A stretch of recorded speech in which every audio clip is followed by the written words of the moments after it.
Shalom, bom dia a todos outra vez. A paz e a graça de Yahushua de Nazaré, o Messias do Eterno, único Messias. Shalom, graça e paz. Sobre o templo ser reconstruído, porque eu disse que seria reconstruído no milênio. Porque em Apocalipse capítulo 11 existe uma palavra de ordem: mede o santuário. Ou seja, esse santuário, ele já tem medidas estabelecidas pelo Eterno. Porém, lá em Apocalipse 11, ele dá uma palavra de ordem e fala: mede o santuário de Deus, ou de Elohim, do Eterno. Esse santuário, ele tem, no livro de Ezequiel, capítulo 40, mais precisamente, ele tem a planta do templo, que seria reconstruído novamente e será em Jerusalém. Essa planta é diferente da planta que foi dada ao rei Salomão para construir. É uma planta com dimensões maiores e um tamanho diferenciado, diferente do primeiro templo que foi construído por Salomão e reformado por Herodes, nos dias de Herodes. Esse templo que foi revelado a Ezequiel, no capítulo 40, alguns podem interpretar como um templo espiritual, porque as medidas e os detalhes, as revelações que o Eterno traz ao profeta, têm sentidos espirituais também.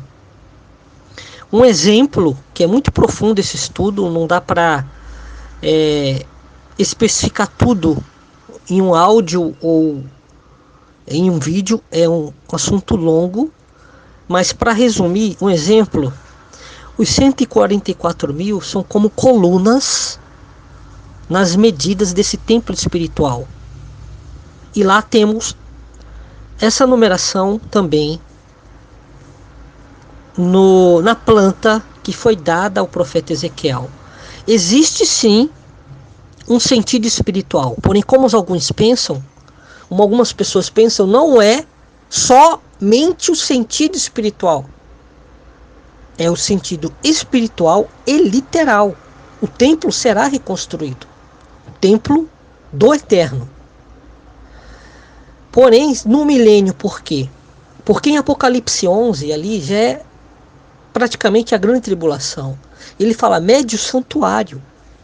E nesse momento, existem juízos já sobre a terra.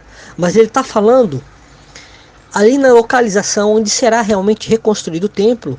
E também tem um sentido espiritual, que foi revelado ao profeta Ezequiel e está lá em Apocalipse 11 também.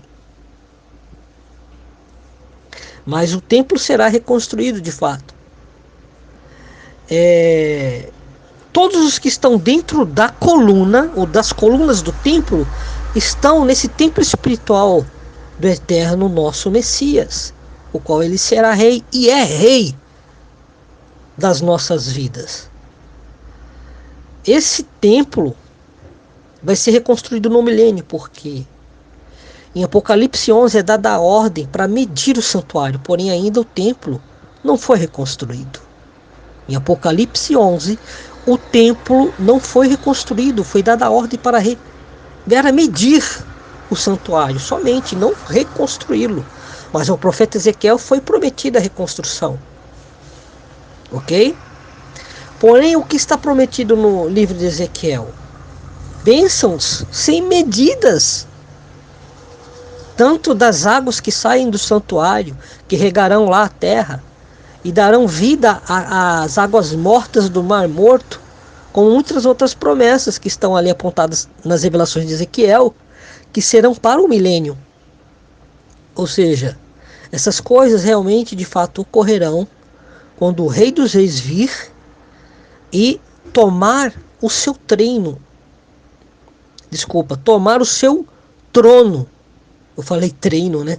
É para tomar o seu trono. Quando ele tomar o seu trono, o qual ele é herdeiro, o trono de Davi, aí sim ele vai restaurar de fato a casa caída de Davi. Isso já acontece de forma espiritual quando nós nos arrependemos e nascemos de novo e levamos a palavra a outros, né? E essas pessoas são restauradas ao verdadeiro caminho, que é Ele, o Messias de Nazaré. Ele falou: sou o caminho, a verdade e a vida. Ninguém vem ao Pai se não for por mim. Então esse templo, que é espiritual, mas ele será reconstruído de forma literal, eu acredito que seja no milênio, porque as escrituras dão esse entendimento, porque a promessa é que será um reino de paz e virão pessoas de outras nações para ajudar nessa construção. Isso tem um sentido espiritual de fato, porém é literal, porque está apontando para um local específico, lá na terra de Israel, onde está Jerusalém atual. Ou seja, quando a escritura aponta para um local específico na terra, ela está dizendo, mesmo que tenha um sentido espiritual, um reflexo espiritual, ela está dizendo que aquilo ocorrerá de fato de forma literal. Não é só um sentido literal, também não é só um sentido espiritual. São os dois sentidos, espiritual e literal. O templo será reconstruído, sim, com outras medidas. Porque onde será que estará o trono de Davi? O trono de Davi não estará em uma corte fora ou afastada do lugar santíssimo.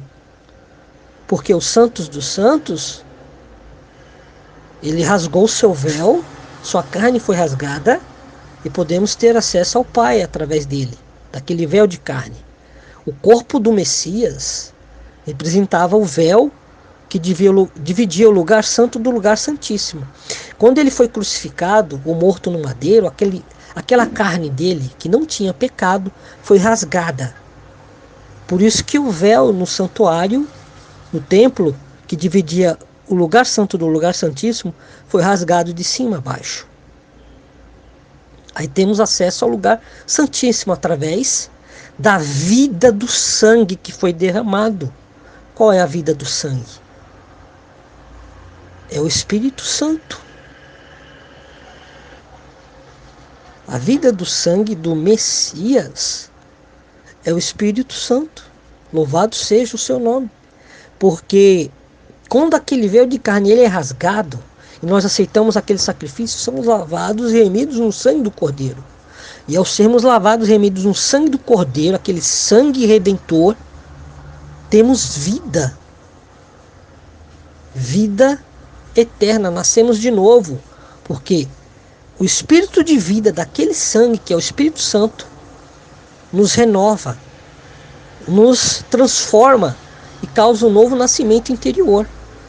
Por isso João Batista falou: eu os batizo com água, mas aquele que vem após mim é mais poderoso que eu, é maior que eu, e os batizará com o Espírito Santo. E quem batiza com o Espírito Santo? Aquele mesmo que deu sua vida por nós. Eu sou o bom pastor, que dou a vida por minhas ovelhas. Assim ele disse. Quando isso se concretiza, cumpre as profecias que estavam prometidas quanto ao Messias vir e restaurar a casa de Israel. Ele começou isso no primeiro ato dele redentor. Por que primeiro ato redentor? Porque o primeiro ato redentor é a redenção da nossa vida, do nosso espírito, da nossa alma. Somos nova criatura porque o nosso espírito é transformado. Agora temos um segundo ato redentor, que será a transformação dos nossos corpos e a ressurreição dos mortos, que também foram lavados e remidos no sangue do Cordeiro. E também daqueles santos profetas que creram nessa promessa, porém não viveram ela, porque vieram antes dele, mas ressuscitarão porque creram nessa promessa. Então, o templo espiritual tem reflexo no templo literal também. Tudo é sombra e figura do que estava no céu e veio para a terra. E ocorrerá também no milênio e por toda a eternidade. Nós teremos lá o tabernáculo de Elohim com os homens, né? Está escrito, eu não citei muito as outras passagens aqui do que eu falei, mas está embasado nas escrituras, né? Alguns, eles gostam muito de ouvir e ler somente a letra, com os capítulos e versículos. E quando a pessoa fala muito, sem citar os números, porque os números não estavam lá nas Sagradas Escrituras, mas hoje eles seguem muitos números. E às vezes quando a pessoa não cita os números, algumas pessoas dizem que é uma falácia, uma pessoa fala de si mesma, e não é. Quando a pessoa fala com as suas palavras, mas com embasamento bíblico, aquilo pode ser interpretação das Sagradas Escrituras, do Espírito Santo, e não falácia da pessoa. Mas infelizmente muitos que seguem a letra, os números e versículos, entendem que é uma falácia, quando não é. Isso é perigoso porque o Espírito Santo pode estar dando uma exortação ali, explicação de algo, e a pessoa está refutando tudo aquilo. Até um irmão que seja, por exemplo, pré-tribulacionista, mas ele busca a santidade, o Espírito Santo pode estar com ele. Ele pode ser até batizado no Espírito Santo. Porém, devido a pessoa ser falha, o Espírito Santo não é falho, ela ainda carregue algum erro teológico. Isso pode existir. Mas porque é só um exemplo, viu, irmãos? A pessoa é pré-tribulacionista não quer dizer que aquelas outras palavras que ela fale ou ensine, porque ela crê, estejam incorretas. Isso que temos que ter cuidado, não refutar tudo por causa de um erro da pessoa, né? Eu sei que existem heresias que não podemos admitir, né? Como dizer que o Espírito Santo ou o Criador é ela, quando a Escritura diz que é ele. Salvador falou que o Espírito Santo é o Consolador que ele enviaria para nós, para nos ensinar todas as coisas e nos confortar, porque ele é o Consolador. Quando ele diz que ele é o Consolador, ele está dizendo que ele não é ela, é ele, porque é Consolador. Senão ele teria dito Consoladora.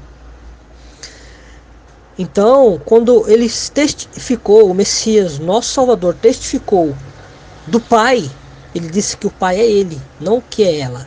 Porque existem heresias por aí, trazendo esse ensinamento, até usando a palavra ruar, que na gramática, sabedoria humana, na gramática hebraica, tem uma tendência para substantivo feminino. Não estou com alguma evidência aqui, mas é isso. Porém, espírito, ele não tem, na realidade, isso é uma gramática, sabedoria humana. Não quer dizer que o espírito seja feminino ou ela. Isso é uma mentira diabólica, porque o Espírito Santo é santo, não é santa. O Espírito do Santo, Ruach HaKodesh, é santo, não é santa. O Espírito de um servo de Deus, ele pode ser santo, porque é o Espírito de um homem. Ou seja, ele não é santa ou tem um espírito efeminado. Entende? Percebe o erro dessa afirmação de alguns messiânicos, que o Espírito Santo é ela? Porque se o ser humano tem um espírito, então, se isso fosse verdade, o espírito daquele ser humano, homem, teria que ser ela. Mas não é. Ele é um homem com características masculinas. Uma mulher, sim, tem características femininas Consequentemente, o espírito dela pode ser chamado de ela. Uma mulher que foi tirada do homem.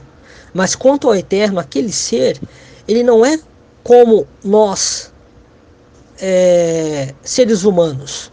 Nós fomos criados à imagem e semelhança dele. Porém, não somos ele. Não somos o eterno. O eterno é um. O eterno é único. Esse ser não tem um outro ser igual a ele. Tem um ser humano que foi criado à imagem e semelhança dele, mas não é igual a ele. Então não adianta dizer que o Espírito Santo é ela, porque o próprio Messias disse que enviaria o Consolador e não a Consoladora. Tá? Então eu entrei nesse assunto, mas foi bom falar porque infelizmente existem essas pessoas, né? Isso eu tenho como falácia. Adere uma sabedoria humana, um conceito humano da gramática hebraica para dizer que é revelação quando não é. A revelação é que o Messias disse que enviaria o Consolador e não a Consoladora. Então o templo ele será reconstruído, sim, porém acredito pelas Sagradas Escrituras que será no milênio, quando de fato foi estabelecido o reino messiânico do Rei dos Reis, o Messias ben Davi, o Mashiach ben Davi, o Messias filho de Davi, reino do trono de Davi, que é o Messias, o filho do Eterno. Então, é um assunto profundo, mas que o Eterno abençoe a todos. Shalom, a paz e a graça de Yahushua, Jesus Cristo, como a maioria conhece, porém eu prefiro falar como tenho aprendido dessa intimidade do nome do Eterno, nome do Pai, Yahu, o grande eu sou, que se fez carne e habitou entre nós, como filho, Yahushua, o véu de carne que foi rasgado e trouxe acesso direto à vida do Eterno Pai. Então, que a graça e a comunhão do Ruach HaKodesh estejam com todos. E até o próximo estudo. Shalom Aleichem.